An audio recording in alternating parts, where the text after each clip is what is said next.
Seorang sembahyang 4 rakaat.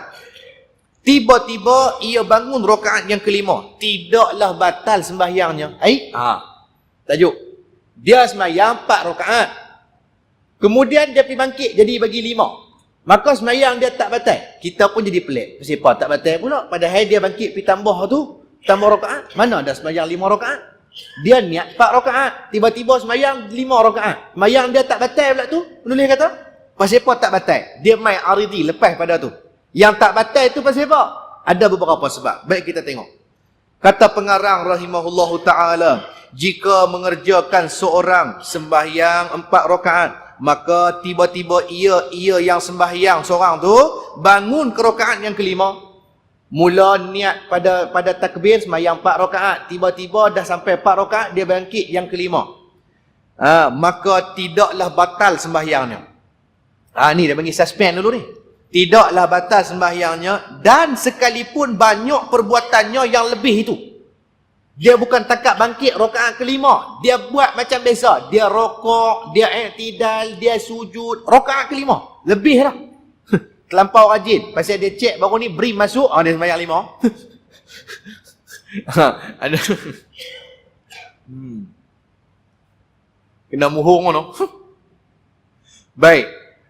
Kemudian maka tidaklah batal sembahyang itu.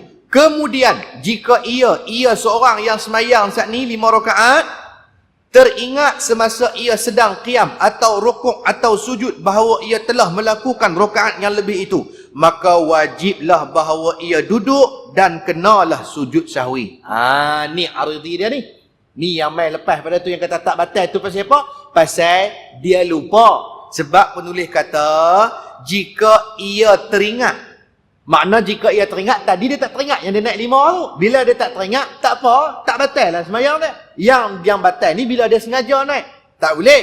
Naik tanpa ingatan. Tak apa. Ataupun dia syak tengah sembahyang. 2 ke 3. 2 ke 3. Dia kena ambil hak kurang, jadi 2. Maka, walaupun rakaat itu dah yang ketiga, tapi atas syak dia 2 ke 3, dia kena ambil hak kurang. Maka dia sembahyang nampak 5 rakaat. Yang ni tak apa. Dia benar syarak. Yang tak boleh, dia sengaja. Dia tahu dah 4 rakaat. Berasa rajin, naik pergi 1 rakaat lagi. Nampak? Jam pergi. Yang ni dia lupa. Lupa tak apa. Tak batal lah sembahyang dia. Tapi bila dia ingat, dia kena turun serta-merta. Tak mana pun dia ada untuk dia baca tahiyat ataupun dia terus bagi salam. Nampak? Dia kata maka kemudian jika ia teringat semasa ia sedang qiyam. Sama ada dia tengah berdiri, ataupun dia tengah rokok, ataupun dia tengah sujud, bahawa ia telah melakukan rakaat yang lebih itu, baru dia sedar ni dah lebih dah. Maka wajiblah bahawa ia itu, makna wajib bagi dia turun untuk duduk tahiyat akhir, kemudian tutup dengan sujud sahwi. Nak memperbetulkan kembali kealpaan dan kelalaian dia dalam sembahyang dengan sujud sahwi. 2 kali sujud sahwi, di tengah-tengahnya duduk antara 2 sujud. Nampak? Dan jika teringat ia selepas duduk padanya, yakni pada rakaat yang kelima. Yang ni dia teringat waktu duduk. Tadi waktu qiyam, waktu rukuk, waktu sujud. Ni dia dah bangkit dah sujud dah, rakaat kelima tengah duduk, baru dia teringat. Kata ni rakaat kelima, yakin sungguh lebih ni. Maka hendaklah ia sujud sahwi dan memberi salam. Makna dia terus sujud sahwi kemudian bagi salam. Pasal dia dah lebih dah. Sama ada ia sudah membaca tasyahud atau tidaknya. Dia main pula masalah. Bila kita teringat waktu tengah duduk dah, nak kena baca tahiyat akhir ke tak kena baca? Ataupun bila dah duduk rakaat kelima tu, tang duduk baru teringat, tak dan baca apa lagi, sama ada duduk antara 2 sujud, makna baru sujud sekali. Dia bangkit antara 2 sujud, 5 rakaat dah ni. Maka bila dia duduk tu, nak baca tahiyat akhir ke, terus nak sujud sahwi kemudian bagi salam. Ni penulis tanya, nampak tanda soal. Baik, kata penulis kemudian hendaklah kita tilik. Ni jawapan dia. Nak baca tahiyat ke tak? Kemudian hendaklah kita tilik lagi, iaitu jika ia teringat lepas ia membaca tasyahud pada rakaat yang kelima, maka tidaklah perlu ia mengulangi bacaannya lagi. Maksud, kalaulah dia teringat waktu dia duduk tahiyat akhir kan, Bila dia duduk tahiyat akhir, tengah duduk baca tahiyat akhir, baru dia teringat ni rakaat kelima. Maka tak payah ulang dah bacaan. Teruskan bacaan, bagi apa sujud sahwi, kemudian bagi salam. Nah.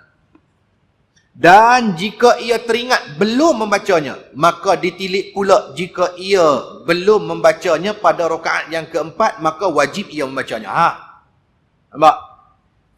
Kalau kata dia bangkit duduk, daripada sujud yang kelima tu dia bangkit. Bila dia bangkit nak duduk tahiyat akhir, bila dia duduk tahiyat akhir, nak kena baca ke tak kena baca kalau dia sedar, tengok rakaat keempat tadi. Dia duduk baca tahiyat akhir tadi. Nampak? Biasanya kalau dia duduk baca tahiyat akhir rakaat keempat, dia takkan lupa naik rakaat kelima, betul tak? Yang jadi orang selalu lupa naik rakaat kelima ni, tahiyat akhir dia lupa baca, dia terus naik. Maka bila dia tak baca pada rakaat keempat tadi, dia sedar pada rakaat kelima, pada keadaan duduk tahiyat akhir, wajib dia baca tahiyat akhir pada keadaan tersebut. Menggantikan rakaat keempat. Pasal itu rukun tu. Nah? Maka wajiblah ia orang yang lupa naik rakaat kelima tadi membaca tahiyat akhir itu. Dan jika ia mengetahui bahawa tasyahud itu adalah tasyahud akhir, maka mengikut qaul, yakni pendapat yang asah, tidaklah wajib mengulangi bacaannya lagi. Baik, tengok ada tanda kecil satu situ, tengok di bawah, yakni tasyahud atau tahiyat akhir. Dan mengikut pendapat Ibnu Sirih, wajib mengulangi membacanya kerana memelihara muwaladah ataupun muwalat di antara tahiyat dan salam. Oleh sebab tasyahud rakaat yang keempat telah terputus dengan rakaat yang kelima. Maka yang disebut dan muktamad di sini, apabila dia terlupa rakaat keempat untuk dia baca tahiyat akhir, dia teringat ketika mana dia duduk pada rakaat yang kelima, itu sudah berlaku penambahan, maka dia kena ulang tahiyat akhir dia pada rakaat yang kelima waktu duduk tu. Sebelum dia sujud sahwi, sebelum dia bagi salam. Kerana nak menggantikan rukun yang dia terlupa saat ini. Adapun yang dia bangkit, rokok, sujud itu tidak dikira kerana lupanya. Tapi bila dia duduk tu baru dia teringat, maka hak teringat tu baru dikira balik. Faham tuan-tuan ni? Nampak macam blur ni. Nampak? Kena beli kitab masa ni. Nah. Orang ada kitab pun jenis penin ke? Tambah hak tak ada kitab, kuih penin. Kuasa dua tu penin. Jadi masalah di sini, untuk orang yang terlajak naik rakaat yang kelima, atas dia lupa tidak mengapa. Tak ada masalah, tak batal sembahyang dia. Yang batal bila dia sengaja naik, tak boleh. Nah, kemudian di mana dia teringat, dia mesti turun untuk sujud sahwi kemudian bagi salam. Tapi kena tilik sama ada tak saat ni rakaat keempat dia baca tahiyat ke tak lagi. Kalau dia tak baca, dia tak boleh turun terus sujud sahwi, tapi dia kena baca tahiyat akhir dulu. Contoh bila dia duduk dalam keadaan berdiri. Ni rakaat kelima. Duduk berdiri lah. Bila dia diri baru dia tengok Allah, rakaat kelima ni, maka dia terus turun duduk.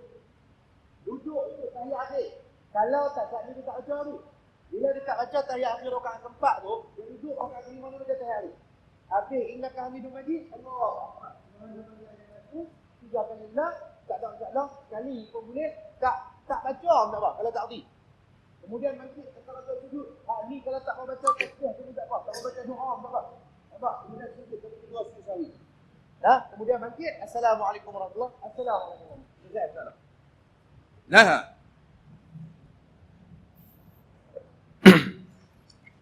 Dia masuk bahagian kedua ni, dia memang banyak praktikal. Dia memang kena banyak tunjuk praktikal banyak. Saya ada 215 tajuk dalam ni. Kita dah lepas dah 100 tajuk lebih. Ni nak masuk tajuk yang bahagian-bahagian akhir, bahagian-bahagian yang lebih tough sikit. Nampak? Dia banyak pada masalah teknikal dan semayang tu. Jadi tak dapat tidak, dia memang kena tunjuk dulu tu. Tuan-tuan muslim-muslimat. Pergerakan.